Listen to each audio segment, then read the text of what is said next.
Welcome to the Ontario Mortgage and Real Estate Insights podcast, your go-to source for the latest developments, trends, and regulatory changes in the industry. I'm your host. I'm Sandy, your guest host from Keller Williams Legacies, here to provide you with insights sourced from reputable news outlets to help you stay informed. Steve Hamoen here.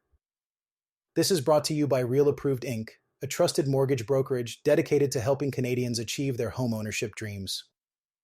Visit realapproved.ca to learn more about how our experienced team can assist you with your mortgage needs. Let's dive into today's episode. All right, Steve, let's start by discussing the upcoming Bank of Canada announcement. They're set to make their first lending rate announcement of the year on January 29th. There's a lot of anticipation around whether they'll continue their rate-cutting spree from 2024 or hold steady. That's right, Sandy. According to TD economist James Orlando, there's a prediction that the Bank of Canada will cut its lending rate by 25 basis points, which is lower than the 50 basis points cut back in December. This would bring the overnight lending rate down to 3%. The reasoning behind this expected smaller cut is quite interesting. Orlando mentions that the current economic indicators, like increased consumer spending and a significant job growth report from December, suggest the economy is showing resilience. This implies that the bank can afford to slow down the rate cuts. Exactly, Sandy. And when the Bank of Canada cuts its lending rate, it can make borrowing cheaper for Canadians.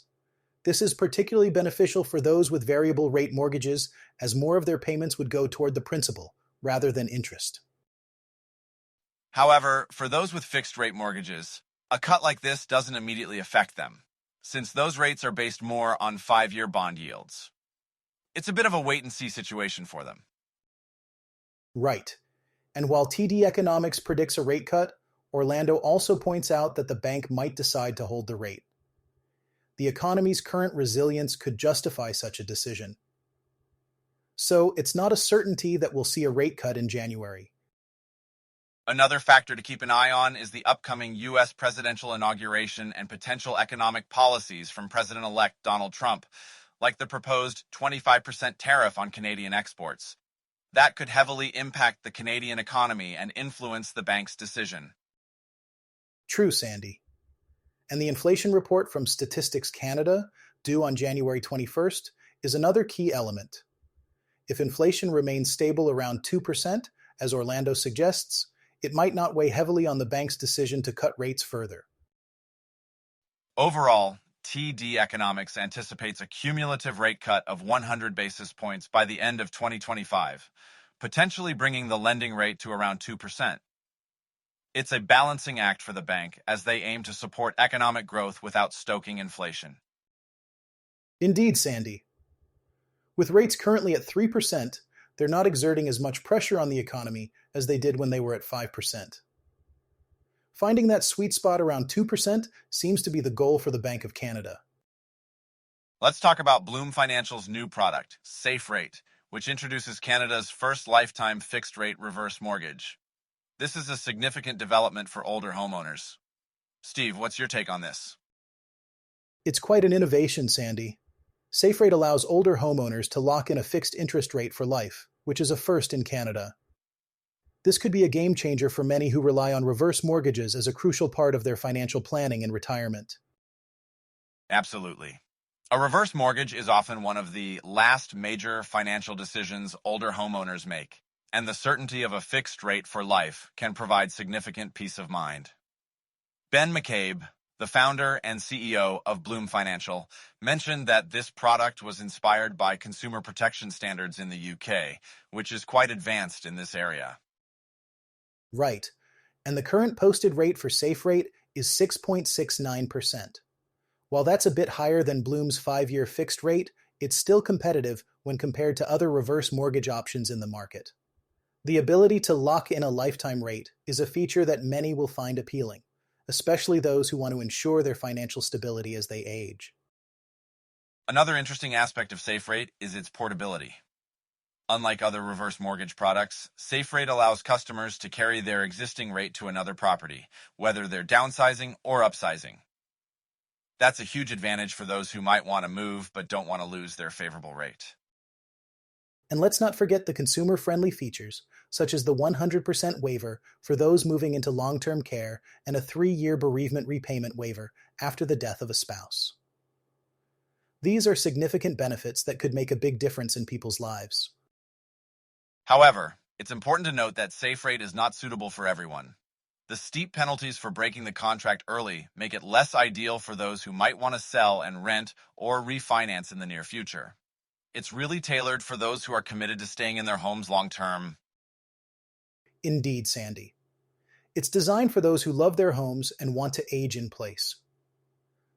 While there are prepayment charges that decline over time, the product addresses the primary reasons people might want to exit early, like bereavement or moving into long-term care. And for brokers, this product presents an opportunity, especially as the traditional mortgage market fluctuates. With an aging population in Canada, reverse mortgages could become a more stable segment of the market. McCabe pointed out that even when traditional mortgage activity dips, reverse mortgages tend to remain steady. That's a good point, Sandy. The demand for Safe Rate is already strong, and features like the lifetime fixed rates and enhanced consumer protections are likely to drive interest. It sets a new standard in the Canadian market, offering both security and flexibility for older homeowners. Let's delve into the recent study shedding light on the financial stress Canadian mortgage holders are experiencing. Conducted by Polara Credit Protection Insurance for the Canadian Association of Financial Institutions in Insurance, it paints a concerning picture of household resilience. It sure does, Sandy. The study surveyed over 3,000 Canadians and found that half of mortgage holders could only maintain their current lifestyle for less than 6 months if their primary income was lost. This highlights a significant vulnerability in financial planning among Canadians. That's certainly alarming. The economic climate has impacted personal finances negatively for 44% of mortgage holders, while 57% are worried about potential job losses in the next year. It's a stark reminder of how fragile financial security can be. Exactly. And there's a notable contradiction here. Despite many Canadians believing they have sufficient life insurance, only 38% feel confident they could manage their mortgage payments if the main earner lost income. This discrepancy suggests a gap in understanding or confidence in their insurance coverage. Keith Martin, the executive director of CAFE, emphasized this point, noting that a third of Canadians are unsure how long their life insurance would last if needed. This indicates a need for better communication and education around insurance products. The study also identified different consumer segments, such as confident planners and anxious realists.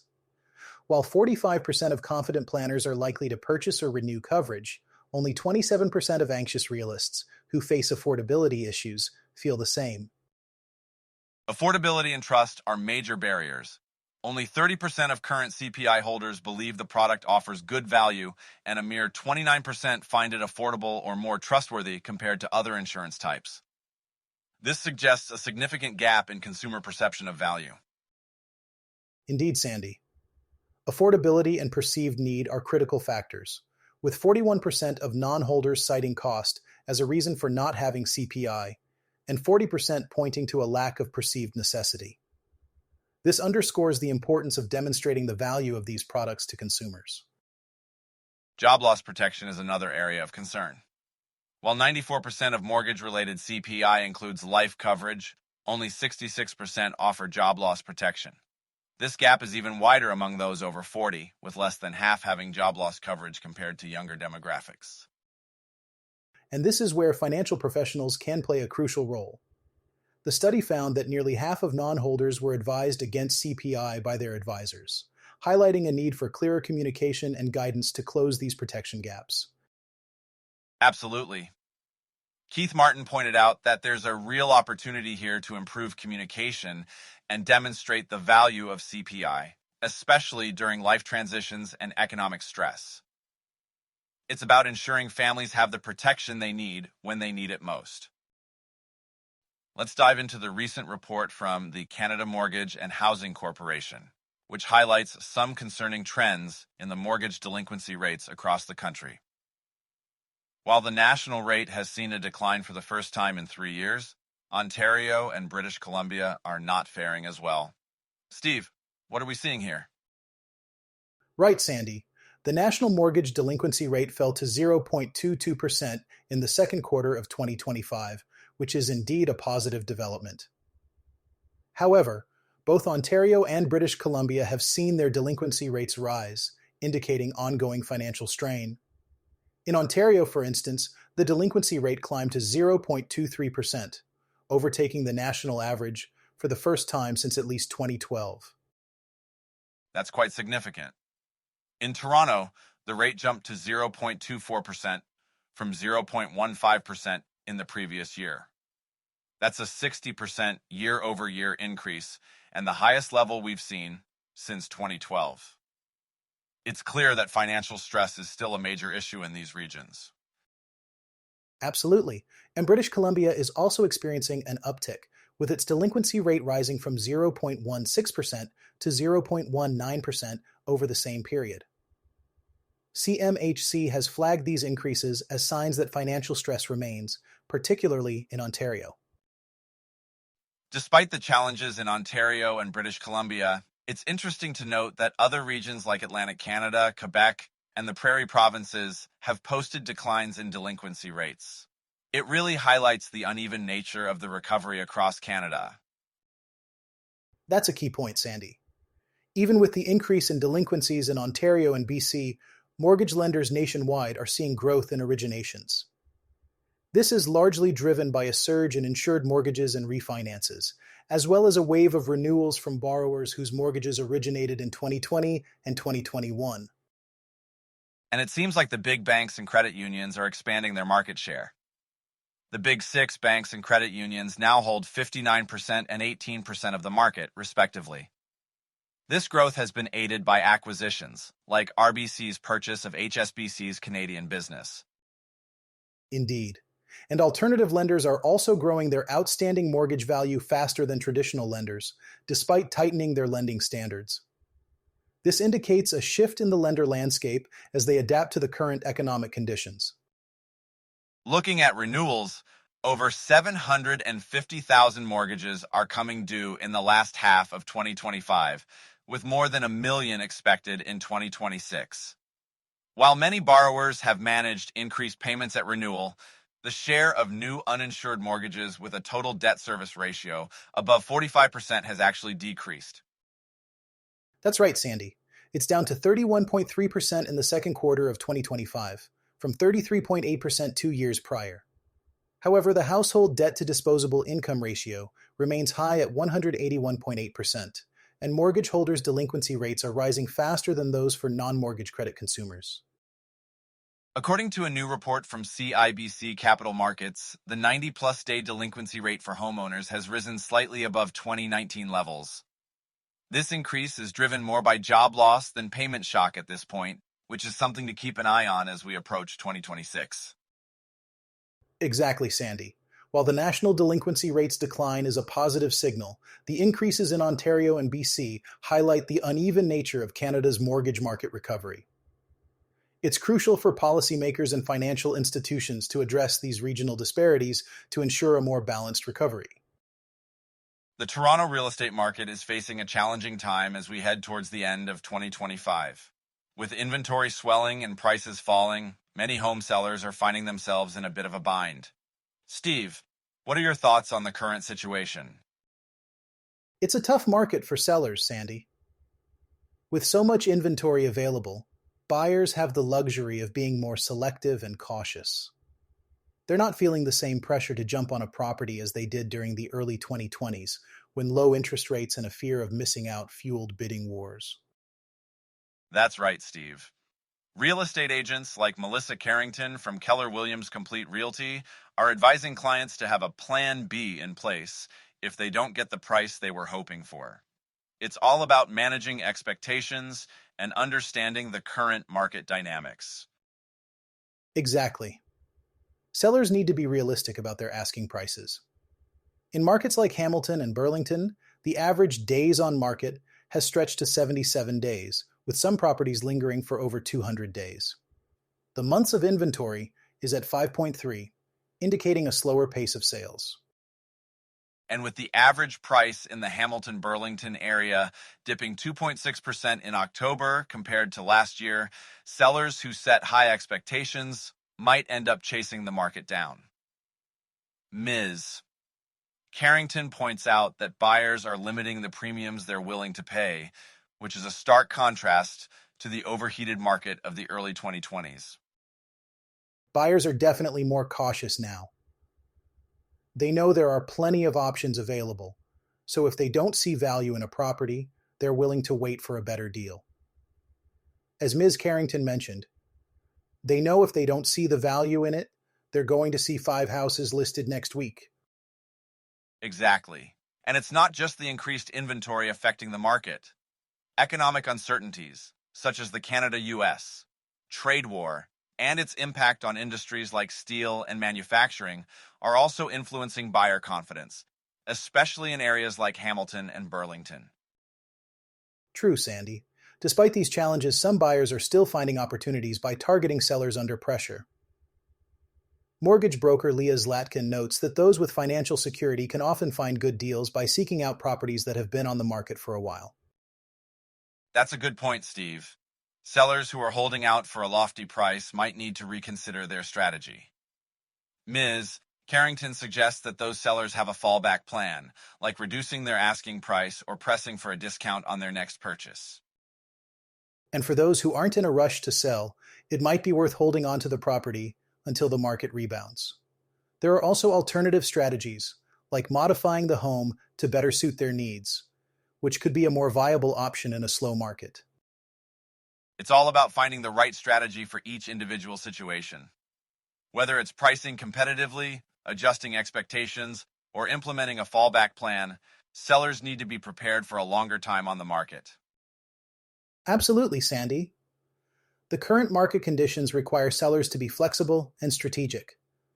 Those who can adapt to these changes are more likely to navigate this challenging period successfully. Let's turn our attention to the recent report from the Canada Mortgage and Housing Corporation, which has highlighted a significant drop in housing starts across Canada for October. The seasonally adjusted annual rate of housing starts fell by 17% from September to October, a substantial decline that has caught the attention of many in the industry. Absolutely, Sandy. According to the data, the rate of housing starts was at 232,765 units in October, down from 279,174 in September. This decrease is largely due to fewer starts in major provinces like Ontario and British Columbia. That's right, Steve. Tanya Barasa Ochoa, the deputy chief economist at CMHC, pointed out that this drop in housing starts reflects investment decisions made months or even years ago. She also noted that there are significant regional differences, with some markets like Montreal, Calgary, and Edmonton showing higher starts, which have helped keep the national year-to-date total elevated compared to last year. It's interesting to see these regional contrasts. For instance, Montreal posted a remarkable 104% year-over-year increase in actual housing starts, driven by higher multi-unit starts, while Vancouver and Toronto both saw declines. Vancouver had 36% fewer starts, and Toronto's starts dropped by 42% compared to last year. These decreases in Vancouver and Toronto are particularly noteworthy, as Clay Jarvis, a mortgage expert at NerdWallet, explained. He mentioned that developers have little interest in building condos in these areas due to limited space and market conditions. This trend is also reflected in non-urban areas, where starts are trending down. With the recent federal budget pledging $25 billion for housing over the next 5 years, it's clear that there's a focus on addressing these challenges. However, CMHC estimates that 430,000 to 480,000 new housing units are needed per year over the next decade to restore affordability to 2019 levels. This is nearly double the current pace of construction. That's a huge gap to fill, Steve. The 6-month moving average of the seasonally adjusted annual rate of total housing starts was 268,907 in October, down from 277,081 in September. TD economist Rishi Sondhi noted that despite the October dip, home builders are still starting new units at a fairly healthy pace, supported by the purpose-built rental market. Rishi Sondhi also mentioned that while home building outside of Ontario remains strong, the province is experiencing a retrenchment in condo construction. Looking ahead, the trend in building permits suggests there might be further downside for starts in the near term, aligning with the view that home building is expected to cool next year due to modest population growth and weak pre-sales activity. It's certainly a complex situation with many moving parts. The housing market is trying to balance between meeting demand and managing economic conditions. The federal budget's focus on housing development is a positive step, but as we've discussed, the scale of the challenge is significant. Absolutely, Sandy.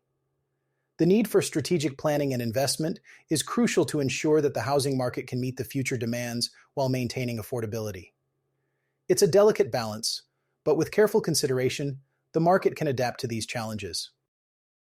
Sandy, let's delve into the recent findings from the Leaky Bucket 2025 by the Conference Board of Canada. This report highlights a significant issue for our housing and mortgage sectors: Canada's struggle to retain highly skilled immigrants. It reveals that 1 in 5 immigrants leave Canada within 25 years of arriving, with the highest risk of departure in the first 5 years. This trend is particularly concerning among those with advanced degrees and skills in high-demand fields. That's a worrying trend, Steve, especially considering how much Canada relies on skilled immigrants for economic and housing growth. The report points out that those with doctorates are nearly twice as likely to leave within 5 years compared to those with a bachelor's degree. Fields like business, finance, ICT, engineering, and architecture are particularly affected. This could have far-reaching implications for our workforce. Absolutely, Sandy. The economic stagnation many of these immigrants face is a key driver of this exodus. Those with advanced degrees, whose earnings stagnate or decline, are nearly 3 times more likely to leave Canada. The regional disparities are also notable, with the Atlantic provinces, British Columbia, and Quebec experiencing the highest onward migration rates. And this has a direct impact on the housing market. Highly skilled immigrants are often the ones buying homes, especially in urban centers. Their departure means fewer qualified home buyers, which could dampen demand for new and resale properties. This is particularly concerning for markets that have depended on steady immigration for growth. Right, Sandy.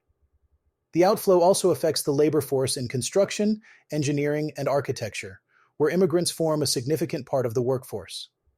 This could lead to delays in housing development and exacerbate affordability and supply challenges. With fewer skilled newcomers, lenders might face increased competition for a smaller base of qualified borrowers, potentially leading to tighter underwriting standards or even downward pressure on home prices. The Conference Board's report calls for a national retention policy framework and targeted supports for these immigrants. Expanding bridging programs, licensing pathways, and personalized settlement plans could help reduce onward migration risk. It's crucial for Canada to address this issue to support its housing ambitions and broader economic goals. Exactly, Sandy. Without urgent action, the outflow of skilled immigrants could undermine Canada's economic and housing objectives. A strategic approach is necessary to create a more welcoming environment and offer incentives that retain these valuable contributors to our economy. Steve, it seems like the Canadian housing market is showing some signs of life after a bit of a cool down earlier this year. According to the Canadian Real Estate Association, national home sales fell by 4.8% in March compared to February, and the MLS Home Price Index dropped by 1% during that same period. But things are starting to look up, albeit slowly. That's right, Sandy. TD economist Rishi Sondhi has noted a slight uptick in home sales as we move into the second half of 2025. In May, home sales were up 4% month over month, followed by a 3% gain in June. However, Sondhi also points out that economic uncertainty remains a significant factor.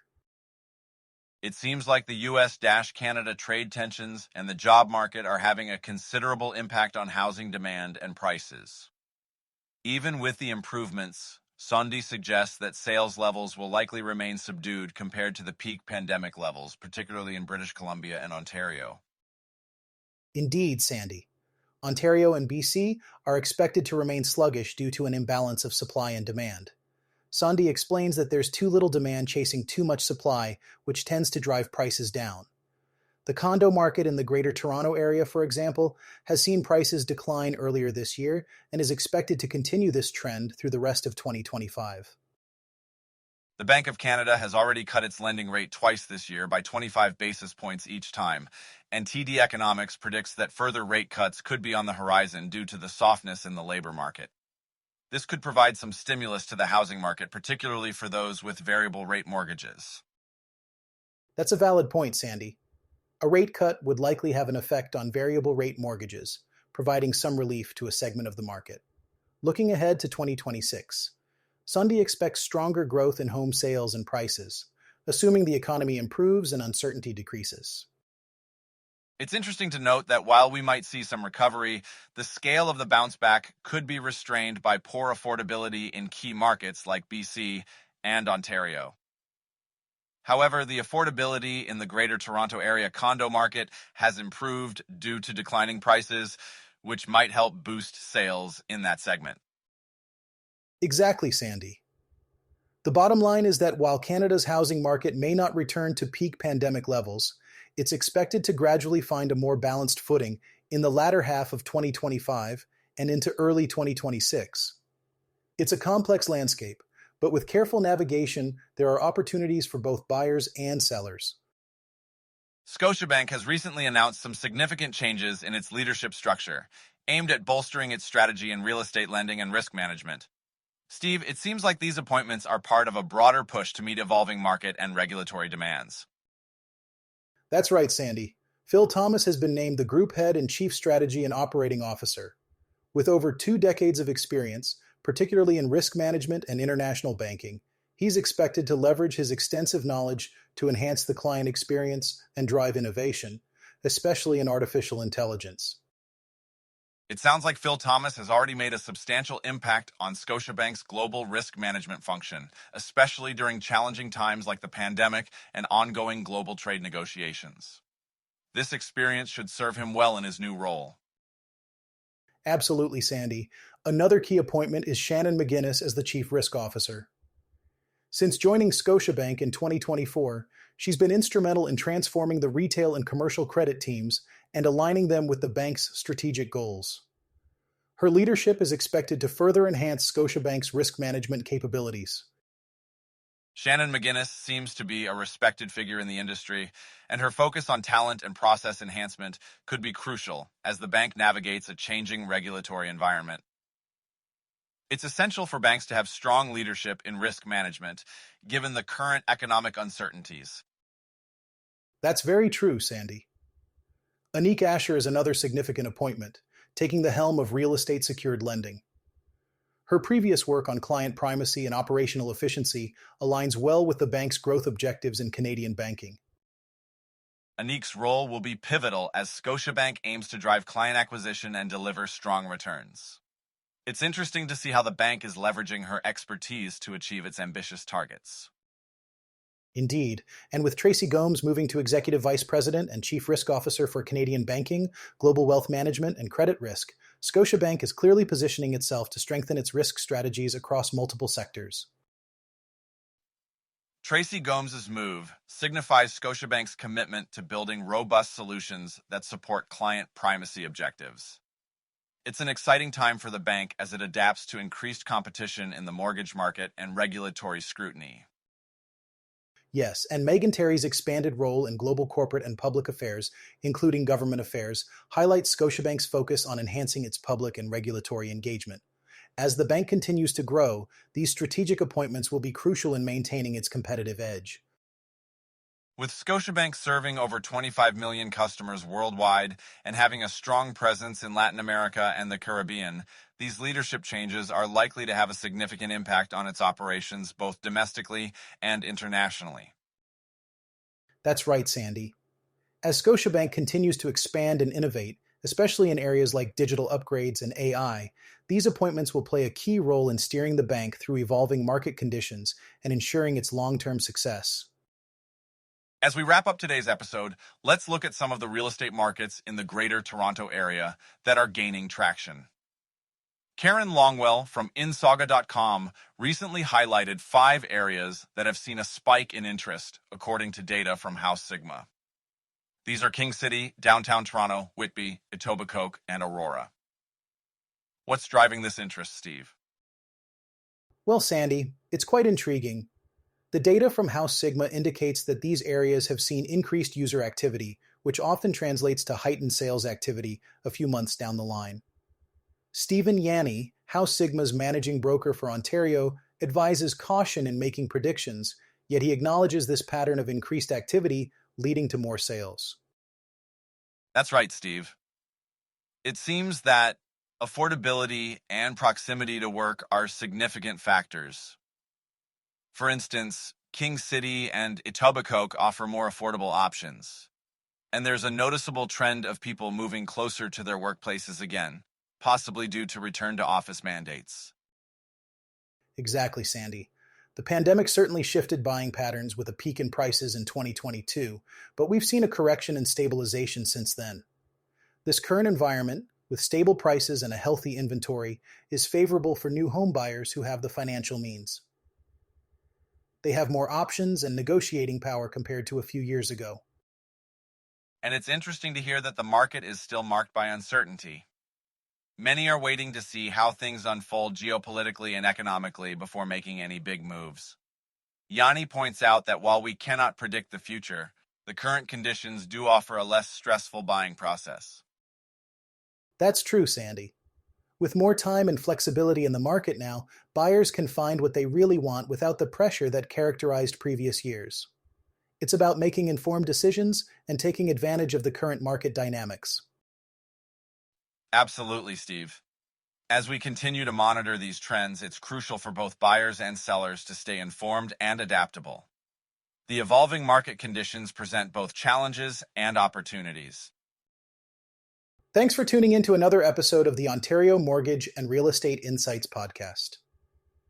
We hope you found today's insights valuable as you navigate the world of mortgages and real estate. Before you go, a quick reminder, Real Approved is here to make your mortgage journey smoother. Whether you're buying your first home or refinancing, their experienced team is ready to guide you with personalized support every step of the way. Visit realapproved.ca to get started and take the next step toward achieving your home ownership goals. Catch you next time and stay informed with the latest industry insights.